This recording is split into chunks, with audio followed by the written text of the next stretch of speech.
আমরা ভাবি এটা আমার, ওটা আমার, সবকিছু আমার। কিন্তু আপনি যখন এই পৃথিবী ছেড়ে চলে যাবেন, আপনার মৃত্যু হবে, তখন এই দুনিয়ার কোনো কিছুই কিন্তু আপনার সাথে যাবে না।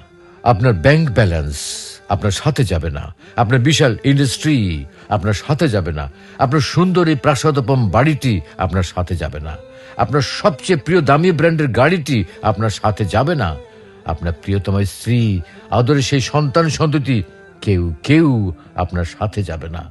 সারা জীবনের অর্জনকে দুনিয়াতে ফেলে রেখে আপনি নিঃস্ব হয়ে খালি হাতে এতিমের মতো এই দুনিয়া থেকে চলে যাবেন।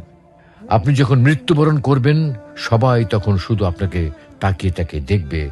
আপনার প্রিয় ব্র্যান্ডের সেই দামি ঘড়িটা, দামি মোবাইলটা, ব্র্যান্ডের দামি পোশাকগুলো আপনার প্রিয় ব্যক্তিরা আপনার শরীর থেকে খুলে নেবে।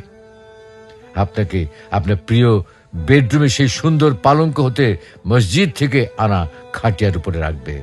আজকে আপনার সেই প্রিয় বিছানাটাও আপনাকে ছেড়ে যেতে হচ্ছে। এই মুহূর্তে আপনার নামও পরিবর্তন হয়ে গিয়েছে। আপনাকে কেউ আর নাম ধরে ডাকছে না। আপনার নতুন নাম হয়েছে কি? লাশ। এমত অবস্থায় আপনার সাথে আর কোনো কিছুই যাচ্ছে না। শুধু যাচ্ছে কি? যাচ্ছে আপনার ঈমান আর আমল।